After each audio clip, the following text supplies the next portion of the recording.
Hoje é dia do trabalho e eu dei um trabalho especial à minha amiga Ilma Vera, cuja história da Ilma Vera se confunde com a própria história da nossa casa, daqui do Frei Luís. E ninguém melhor do que Ilma Vera para nos falar nesse dia do trabalho. Nesse dia em que a mensagem do dia fala sobre caridade. E ela nos traz muita coisa sobre, talvez, o apóstolo da caridade, discípulo de Jesus, o nosso querido Paulo. Ilma Vera. Vamos aprender um pouquinho.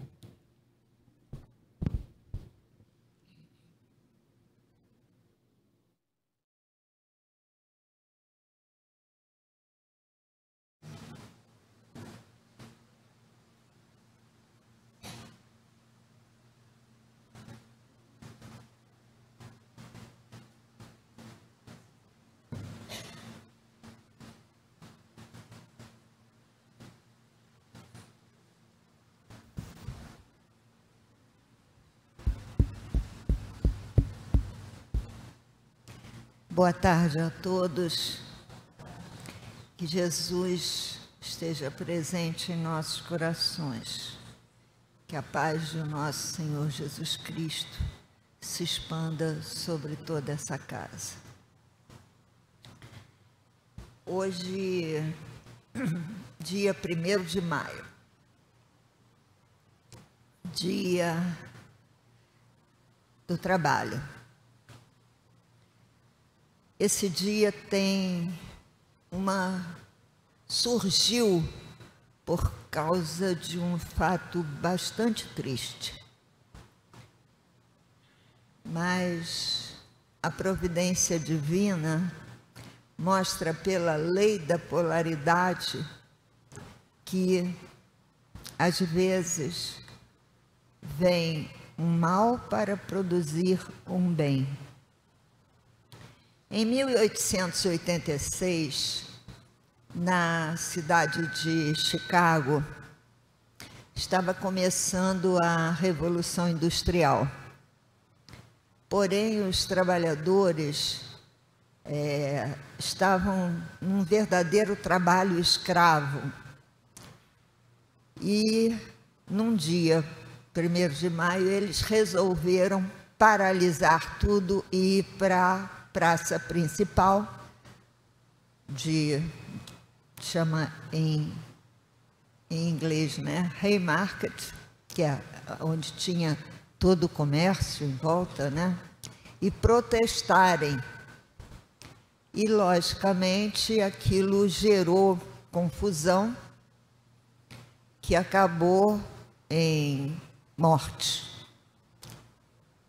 E foi uma data muito triste, mas que teve uma repercussão internacional. E isso fez com que fossem feitas em muitos países mudanças, e mudanças substanciais, de apoio ao trabalho, aos trabalhadores. Em 1924, quando estava em plena, já começando tinham 20 e poucos anos, 25 anos de proclamação da nossa República, Arthur Bernardes resolveu instituir o Dia do Trabalho. E, mais tarde, nessa mesma data, mas já no governo de Getúlio Vargas, um ministro dele, de nome Alexandre Marcondes, esteve na Inglaterra e viu que as relações lá, devido à legislação, tinha parado com a exploração dos trabalhadores, gerando deveres e direitos. Deveres e direitos. Trouxe essa ideia e Getúlio Vargas resolveu, numa lei ao Congresso, instituir, então, as leis trabalhistas no Brasil, que vigoram até hoje, onde trabalhadores e empregadores têm direitos e deveres. E essas leis foram promulgadas e é o que nos rege até hoje. No Espiritismo, também existe uma lei chamada Lei do Trabalho, que está dentro das leis universais, porque Deus foi um trabalhador e é um trabalhador. A atividade divina não para nunca. E por que é necessário o trabalho? Porque através do trabalho, ele é uma imposição ao corpo que serve para conservação do corpo. Muito pouca gente sabe disso, mas quando você está em trabalho, as suas energias estão se movimentando. A energia divina que tem dentro de você se movimenta. E isso mantém a virilidade do corpo, mantém o corpo ativo, com as suas funções preservadas. Então, Deus fez isso, instituiu o trabalho como lei divina, para proteção também da nossa cabecinha, inteligência, porque quando você vai executar um trabalho, você pensa, e nisso você ativa os seus neurônios cerebrais e faz despertar os dons espirituais que tem dentro de você. Então, é importantíssimo que nós realizemos algum trabalho. Bom, Deus nos concede, através do trabalho, o desenvolvimento da inteligência, o desenvolvimento da sabedoria e do discernimento, que faz com que nós, em posse desses dons, possamos fazer as escolhas certas. Tudo fruto do trabalho. Bom, hoje é um dia em que se homenageia trabalhadores. Há coisa de alguns anos atrás, um dos papas da igreja honrou o trabalho de São José, que era um carpinteiro, tornando o dia 1º de maio dia de São José operário, porque ele era um operário, era marceneiro, construía portas de templos. Então, no Espiritismo, hoje é um dia que nós temos que homenagear todos os trabalhadores da seara do Mestre, pensar neles com amor, com gratidão por tudo aquilo que eles fazem por nós. E nós temos trabalhadores do Mestre Jesus aqui nessa casa, que eu quero, nesse momento, expressar a nossa gratidão. A todos eles, em todas as suas camadas evolutivas, desde os mais simples, os nossos irmãos, que alguns denominam Exus.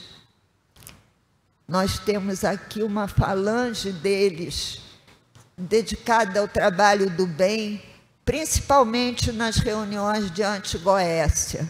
Porque quando você quer remover o lixo da sua casa, você não chama um doutor você chama o lixeiro. E eles realizam esse trabalho de limpeza.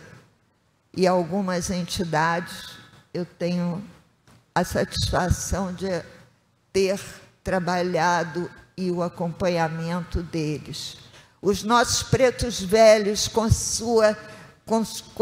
o seu carinho, com o seu apoio, e alguns deles trabalhando incansavelmente através dos médios, como o Pai Joaquim, como o Pai José do Rosário, como o Pai João, tantos aqui, tantos como a Vovó Maria do Rosário, como tantos aqui que vêm e prestam trabalho sem que você os vejam, a não ser os videntes vêm, mas sem que você os vejam, no momento do passe, esse trabalhador da Seara do Mestre está trabalhando. Também quero agradecer aos médicos que trabalham aqui, Dr. Frederico, Dr. João Pedro, Dr. Unacai, Dr. Stratman, essa falange enorme de médicos que atendem nas salas de cura, trabalhadores do Divino Mestre Jesus. Quero agradecer também aos nossos missionários, aqueles que dão sustentação com suas orações nessa casa, a começar por Frei Luiz, por Frei Rogério, por Padre Isabel, por Frei Beneditino Kelly e pelo meu querido Frei Leonardo. Se não fosse a sustentação deles rezando por nós, as madres que aqui trabalham, trabalhadores infinitos nessa casa, a eles a minha gratidão, mas a gratidão ao Mestre Jesus, a esse trabalhador da Seara do Mestre, que nunca nos abandona nos momentos difíceis. E Jesus falou: eu trabalho até hoje, e o meu Pai também, honrando o trabalho. A minha gratidão a todos aqueles que trabalharam aqui, que contribuíram para que esses ensinamentos chegarem até mim. Ao Rocha Lima, com as suas palestras extremamente elucidativas, que nos mostrou que o caminho do Evangelho, que o caminho de Paulo era super importante. E eu hoje vou falar sobre as cartas de Paulo.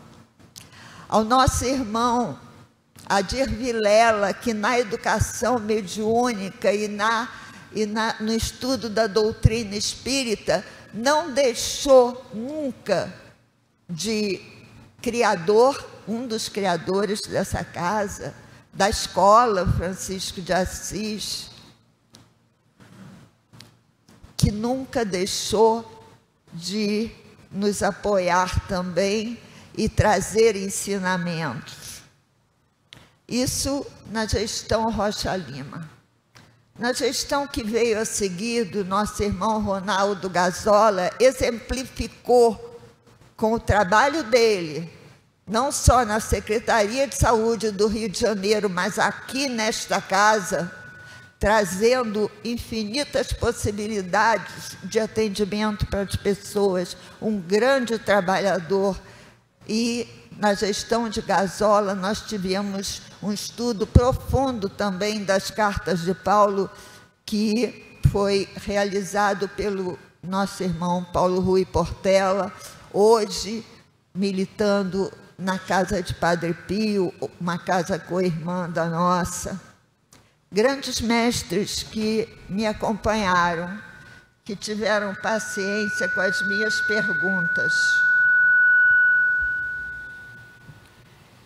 E também na gestão de Helena Gazola, o pessoal que me ajudou sempre no som e que nós fizemos também estudos aprofundados disso, baseados em livros que foram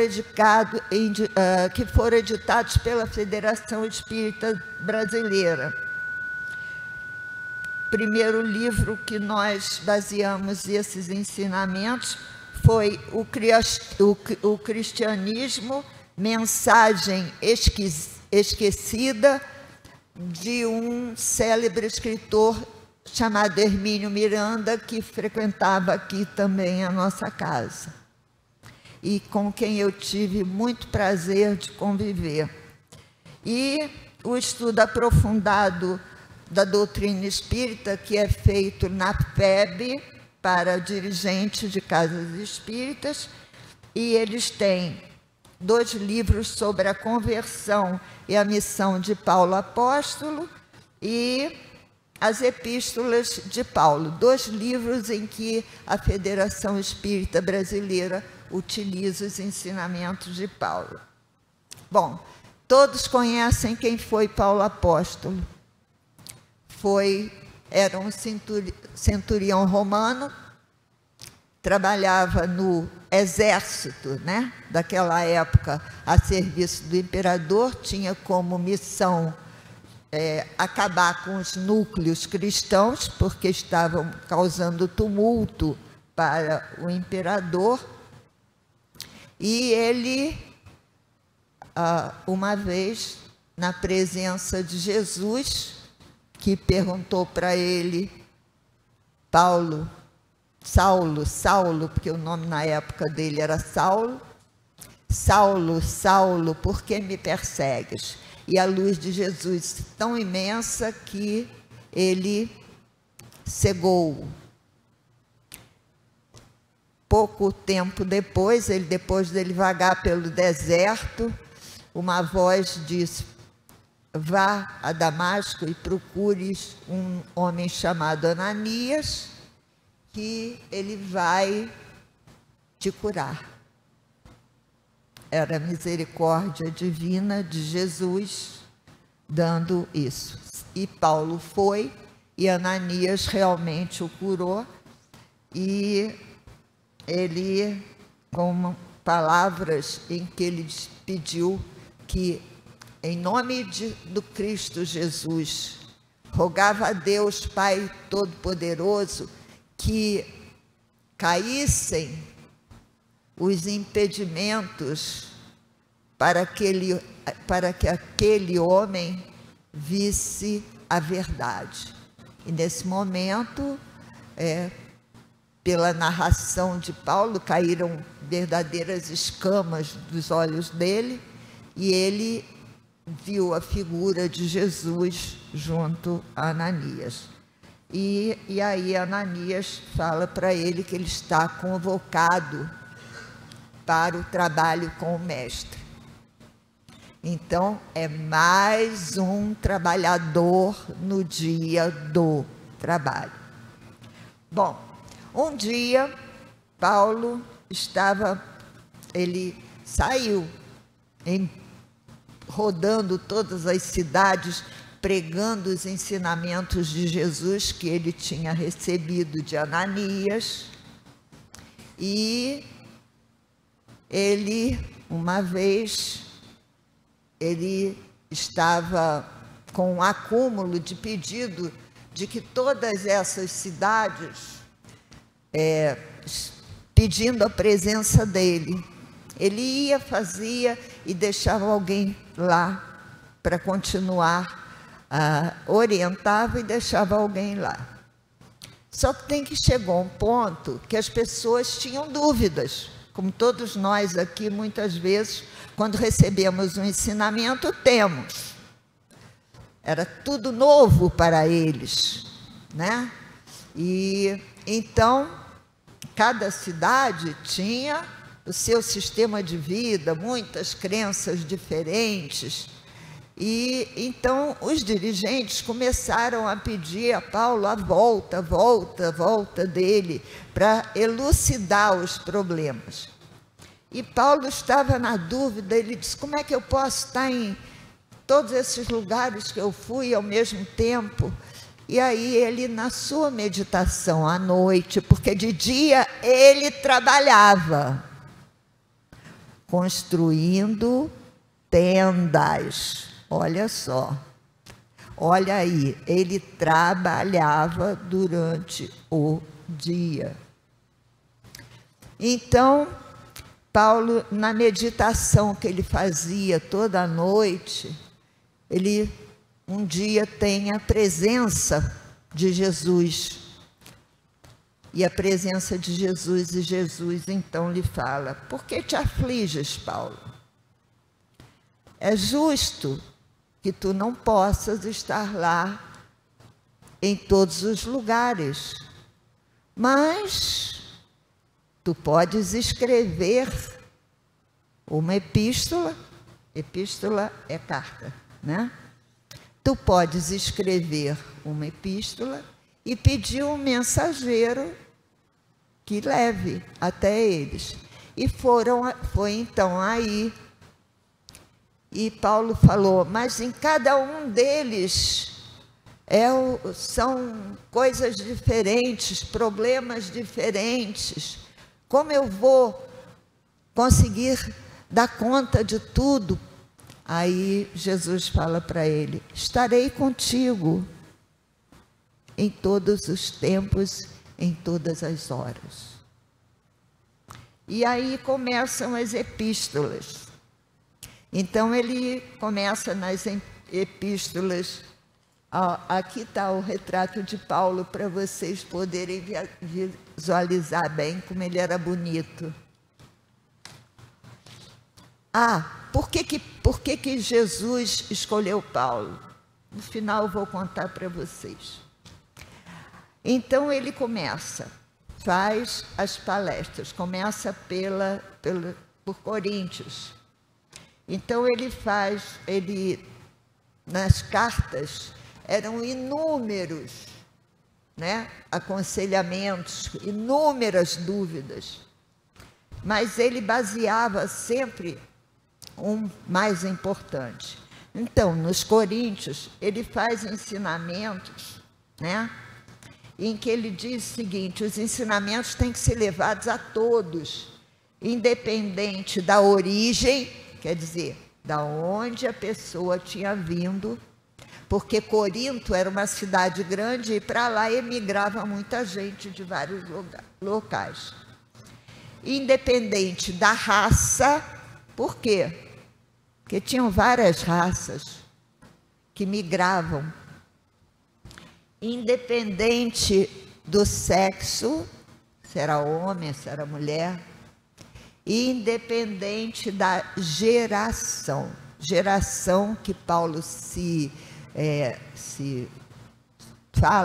a que ele se refere, era se era pobre ou se era rico, se era plebeu ou se era nobre. Isso ele chamava de geração, onde a pessoa tinha sido gerada, né? Aos Gálatas ele escreve uma carta alertando sobre os falsos profetas que só fariam era explorar as pessoas. Será que foi só naquela época que tinha falsos profetas? Ou a gente ainda tem hoje falsos profetas? Tem que pensar, né?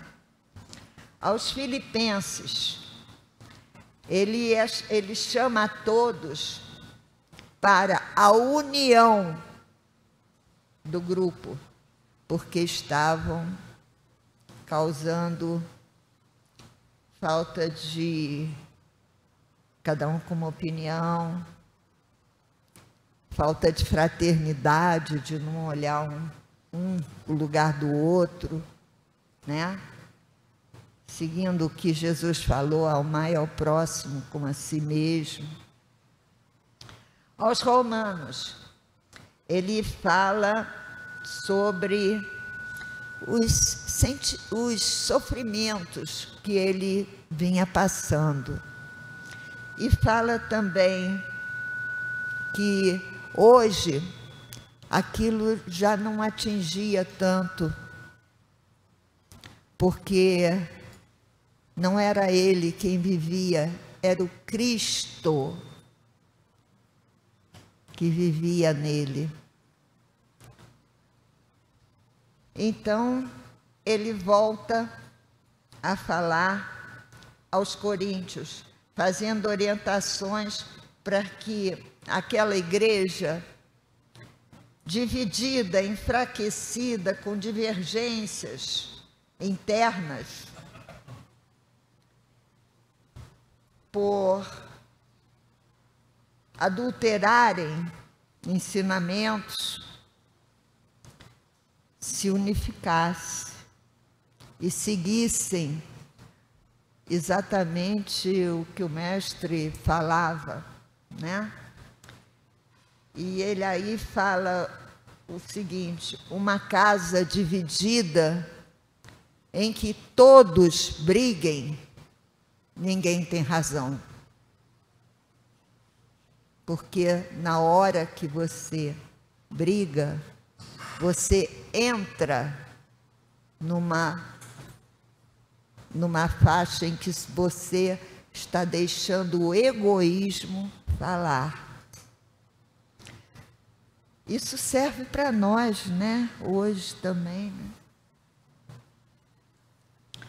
Aos Coríntios, novamente, outra carta, porque era uma cidade muito grande e a cidade de Corinto era enorme e para lá fluíam pessoas de todos os lugares. Então, quanto maior a nau, maior a tormenta, né? Então, ele faz um outro alerta. Todos são filhos do mesmo Pai, nosso Senhor, que está nos céus. Aos filipenses, ele manda outra carta. Os filipenses eram os habitantes da cidade de Filipos e outra cidade em que aglomerava muita gente também. Eram consideradas cidades grandes. Por quê? Porque Paulo era um grande estrategista militar. Então, ele sabia que se ele conseguisse tomar as grandes, as pequenas viriam atrás. Então, ele ia para os locais mais importantes da época, né? Então, aos filipenses, ele convoca todos para a união e a fraternidade, porque era outro local onde estava havendo muita discórdia, né? Então, ele fala sobre as vaidades, né? Aí ele tem uma outra carta aos Gálatas, e em que ele também, essa carta, ele não manda só para a Galácia, ele manda para toda a Ásia Menor, Antioquia, Icônio, Listra, Derbe, e alerta sobre falsos apóstolos, que eram infiltração nas igrejas por pessoas que estavam interessadas em dizimar o grupo. Então, provocavam discórdia. Por quê? Porque dividindo fica mais fácil. A união faz a força. Então, ele faz um alerta importante. Orai, mas vigiai. Que era para estarem atentos naquilo, né? Aos Colossenses, ele alerta sobre a propagação de heresias, quer dizer, coisas infiltradas que não eram os ensinamentos de Jesus. Aí ele faz admoestações e também faz a incentivação para que estudem o Evangelho de Jesus. Evangelho significa boa nova. Que estudem aquilo, que leiam várias vezes, que repitam várias vezes, para que aquilo se tornar presente dentro deles, né? E ele fala uma frase interessante: sede perfeitos, como é perfeito o vosso Pai Celestial, repetindo Jesus, né? Aos Tessalonicenses, ele escreve uma carta grande, falando sobre os trabalhos de Timóteo e de Silvano, que eram quem trabalhavam ali na Tessalônica, e fala que através do Evangelho será a salvação daquelas pessoas, das almas. E ele também alerta sobre os falsos ensinamentos e contrariando o que alguns falavam, que era Jesus voltará um dia. Aí ele fala sobre isso. Estou com Jesus todos os dias. Ele jamais disse que voltaria. O que ele diz é que nos enviará um Consolador prometido. Mas jamais, Jesus disse que jamais voltaria. Até mesmo porque o trabalho dele no universo é maior do que aquele que nós possamos imaginar. Então, ele depois faz uma carta a Timóteo. Nessa carta ele fala sobre a conversão familiar, que é importante, e faz instruções quanto aos trabalhos que Timóteo deveria continuar realizando, porque Timóteo era muito jovem e ele tratava Timóteo como se fosse um filho. Foi o filho que ele adotou para continuar o trabalho dele. E na segunda carta, ele faz depois, mais tarde, uma segunda carta a Timóteo, onde ele pede a Timóteo que vá vê-lo, porque ele quer que Timóteo veja de onde partem os ensinamentos que ele dá. Ele queria que a visão de Timóteo pudesse ser aberta e ele pudesse visualizar a Jesus, ao Cristo, dando as orientações. É o desenvolvimento da vidência hoje, né? Naquela época, ele já preconizava isso, porque Paulo foi um precursor, né? Ele escreve ainda uma carta a Filemon, que era outro seguidor dele, alertando sobre a escravidão, que isso era extremamente condenável perante Deus. E por que ele alerta? Porque naquela época era muito comum as guerras, e aqueles que venciam as guerras tornavam os outros vencidos escravos deles. Então, Paulo veementemente condena isso. Depois ele escreve uma carta para Tito, recomendando. Vocês veem quantas cartas? Nossa, não acaba mais. Recomendando as orientações que Tito iria fazer em Creta, na ilha de Creta. E ele faz ainda uma outra carta aos Efésios, pedindo o seguinte: não useis palavras torpes, apenas aquelas que edificam. Por que Paulo chamou atenção sobre isso? Porque a maledicência corrói. E quando nós usamos da maledicência, né, nós não estamos construindo nada. Nós, pelo contrário, estamos destruindo. Então, destruindo aquela pessoa que está ali ouvindo coisas erradas, jogando lixo na cabeça das pessoas. Então, Paulo condena a maledicência, que ele chama de palavras torpes, e diz: não useis palavras torpes, useis apenas aquelas que edificam, que constroem. Se você tem que gastar saliva, gasta para construir e não para destruir, não é? Então, ele faz também, aí na carta aos Efésios, né, das obras que devemos fazer em nome de Jesus, dando graças por essas obras, sempre pela oportunidade de poder realizá-las. E nessa carta ele fala dá um conselho muito grande. Não se importem com o tamanho da obra. Se vocês têm 5.000 para alimentarem, comecem, porque com Deus tudo posso naquele que me fortalece. É um grande ensinamento para nós até hoje, quando nos atemorizamos de fazer alguma coisa, temos que pensar assim: com Deus tudo posso naquele que me fortalece.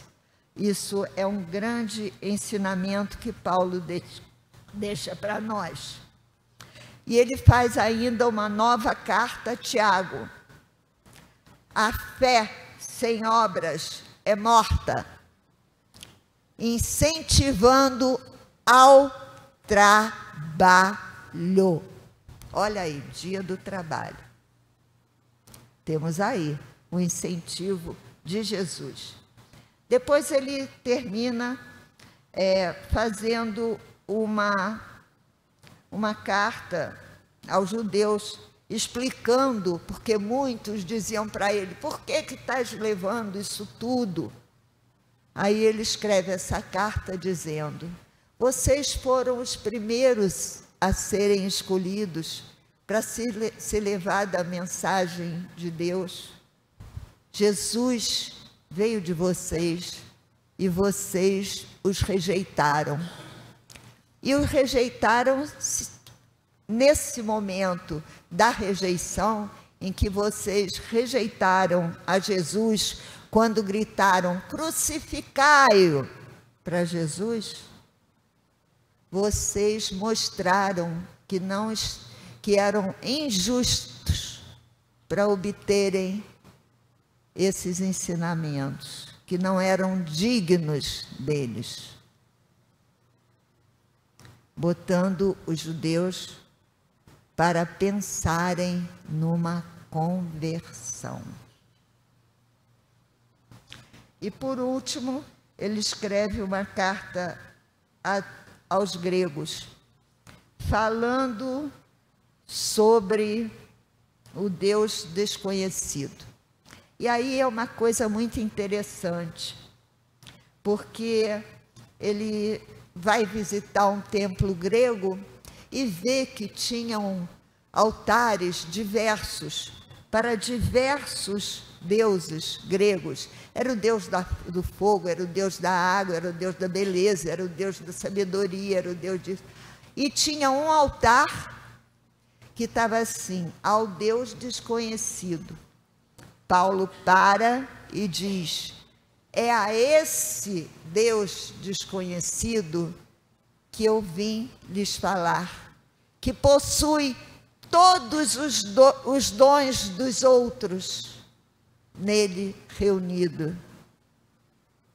É ele quem fez os céus, a terra e tudo aquilo que lá está. É a esse Deus desconhecido que não podeis vê-lo e podeis apenas conhecê-lo através das suas obras, inclusive nós que somos obras divinas. E aí tem alguns, vocês já viram pela quantidade de cartas, cada uma delas com um monte de ensinamentos, que seria impossível, né, em tão pouco tempo, né, falar sobre todos esses ensinamentos. Então, eu sou obrigada pelo tempo que eu tenho 6 minutos só mais, não é, Ari? A separar aqueles mais importantes. Não reine o pecado em vosso corpo mortal, de maneira que obedeçais a paixões. Se não faço o bem que prefiro, mas o mal que não quero, se não faço o que eu quero, já não sou eu, e sim o pecado que habita em mim. O que ele quis dizer? Hoje, trazendo pelas nossas palavras de hoje, processo obsessivo, que todos nós podemos estar vítimas deles, né? Aí, outro ensinamento. Rogo-vos, irmãos, em nome do Senhor Jesus, que não haja divisões entre vós, antes sejais inteiramente unidos na mesma disposição mental do bem, no mesmo parecer, porque uma casa dividida cai. Isso também precisamos tomar muito cuidado, inclusive com as nossas casas, né? De nós termos diálogos nas casas. Se dissensões houverem, demonstram falta de espiritualidade, portanto, havendo entre vós ciúmes e contendas, antes não é evidente que servis aos homens vis, e não segundo a lei de Deus? Ele interroga. Veja bem, servindo aos homens vis. Isso também é importante. E aí ele continua, em só existir demandas, é uma completa derrota para vós outros. Por quê? Não sofreis antes as injustiças, não sofreis com os danos, mas vós mesmos fazeis danos aos vossos próprios irmãos. Porque quando nós nos desentendemos, fazemos mal a todos, né? Sede vigilantes, permaneçam em oração. Aí ele fala que outro ensinamento, está no capítulo das cartas, no capítulo 6, versículo 28. Ninguém busque o seu próprio interesse, mas sim o de outrens. O que Paulo quis dizer com isso? Não seja egoísta, não queira só as coisas para você. Olha para toda a comunidade. O que é melhor para a comunidade? Aí ele fala no outro ensinamento, dessa vez no 32 do capítulo do Evangelho. Não sejais pedra de tropeço, quer dizer, causa de desentendimento. Se nos julgássemos a nós mesmos, jamais seríamos julgados pelos outros. Isso aí, o que ele manda fazer? Um exame de consciência. Então, ele prega para que nós busquemos as virtudes, né? Então, na busca pelas virtudes, ele fala o seguinte: respeite os outros para obter com isso o respeito deles e respeitando-se a si mesmo. Porque se você não se respeitar, você não vai respeitar o outro. E o outro não vai te respeitar. O respeito é importante. E ele pede, no versículo 7, em lugar de serdes orgulhosos, condescendei, sede humildes, pregando a humildade. Tende paz com todos os homens, retribuí o mal com o bem. Se teu inimigo tiver fome, dai-lhe de comer. Se tiver sede, dai-lhe de beber, vencei o mal com o bem, pois só o amor edifica. Bom, ele termina dizendo: sei que não vós ireis me julgar, mas Jesus falou: aquele que me escuta é meu pai, minha mãe, meus irmãos. E eu repito agora: aquele que me escuta é meu pai, minha mãe, meus irmãos. E aí ele termina dizendo o seguinte: sede vigilantes, permaneçam na fé. Há corpos celestiais e há corpos terrestres. Semeia-se na terra o corpo natural, mas ressuscita-se o corpo espiritual, mostrando a vida após a morte. Então o Espiritismo está lá em Paulo, né? Então, estou terminado o meu tempo. Eu deixo para vocês aqui na tela